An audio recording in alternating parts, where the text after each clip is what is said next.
आप जीरो लगाते लगाते थक जाएंगे मान्यवर। इतना पैसा इन्होंने पूंजीपतियों को माफ किया और इस सरकार को एक सनक है, इस सरकार को एक सनक है, मोदी सरकार को एक सनक है, उसको ये सनक है हमको अपने मित्र को अमीर बनाना है, हमको अपने मित्र को अमीर बनाना है, हमको अपने मित्र को दुनिया का सबसे बड़ा अमीर बनाना है। और मालूम है मान्यवर उसको कितना कर्जा दिया इस सरकार ने?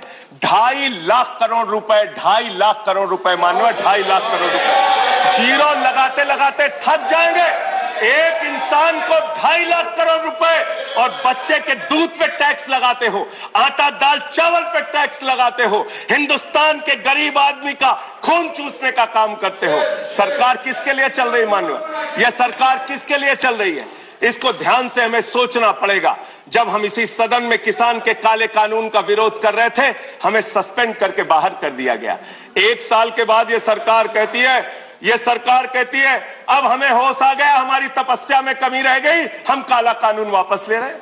क्यों भाई? 1 साल पहले कानून वापस ले लेते तो 750 किसानों को शहीद नहीं होना पड़ता। आज एक छोटी सी बच्ची, 6 साल की बच्ची ने प्रधानमंत्री को चिट्ठी लिखा है मान्यवर। उसने लिखा है मम्मी से जब पेंसिल मांगती हूं तो मम्मी मुझे मारती है, मम्मी जब पेंसिल मांगती हूं तो मम्मी मुझे मारती है। वो कीर्ति दुबे पूछ रही है मान्यवर मोदी जी कहां है, मोदी जी कहां है? मैं उस कीर्ति दुबे को बताना चाहता हूं मोदी जी की पूरी सरकार झारखंड में विधायकों की मंडी में व्यस्त है, विधायकों की मंडी में व्यस्त है, विधायक के खरीदने में लगे मान्यवर, विधायक खरीदने में लगे। ये पूंजीपतियों की सरकार चल रही है, पूंजीपतियों की गुलामी करने वाली सरकार चल रही है, जो इस देश के अंदर महंगाई बढ़ाने का काम करती है। गरीब के लिए खाने के लिए पैसा नहीं। 800 दवाओं पर, कैंसर की दवा पे, किडनी की दवा पे, टीबी की दवा पे आपने दाम बढ़ा दिया। आपने अस्पताल के कमरे तक पे दाम बढ़ा दिया। आपकी सरकार डीएचएफएल के लिए काम करती है। 34,000 करोड़ रुपए बैंकों का घोटाला डीएचएफएल ने किया और 29 करोड़ रुपए भारतीय जनता पार्टी को चंदा दिया है मान्यवर। इनसे हिसाब मांगना चाहिए।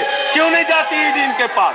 क्यों नहीं जाती सीबीआई इनके पास? इनसे सवाल पूछना चाहिए मान्यवर। मैं सिर्फ इतना कहना चाहता हूं, आप खाने के लिए आपके पास, सरकार के पास पैसा नहीं, उस पर तो टैक्स बढ़ा देते हो, लेकिन गुजरात के अंदर जहरीली शराब पिलाते हो लोगों को। जहरीली शराब, 75 लोग जहरीली शराब पी के गुजरात के अंदर मर गए मानो।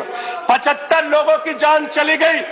दिल्ली के मुख्यमंत्री केजरीवाल जाते हैं देखने, गुजरात का मुख्यमंत्री उन लोगों से मिलने नहीं जाता। देश के प्रधानमंत्री उन लोगों से मिलने नहीं जाते, दिल्ली के मुख्यमंत्री केजरीवाल उन लोगों से मिलने जाते हैं। मान्यवर मैं कहना चाहता हूं, no point of, I am not yielding sir, I am not yielding. Sir, 1 minute. Sir, I am not yielding, sir. I am not yielding. Let me complete, sir.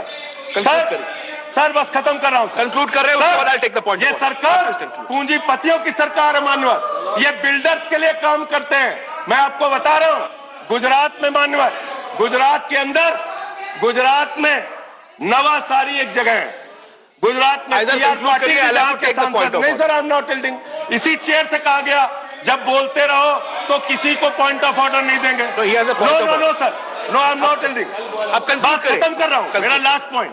Sir, ये सरकार पूंजीपतियों के लिए काम करती है। सरकार एक बिल्डर गुजरात के अंदर सीआर पाटिल के इलाके में, उसके लिए रास्ता बनाने के लिए राधा कृष्ण का मंदिर गिरा दिया इन्होंने। Point of order, Radha Krishna का मंदिर गिरा दिया।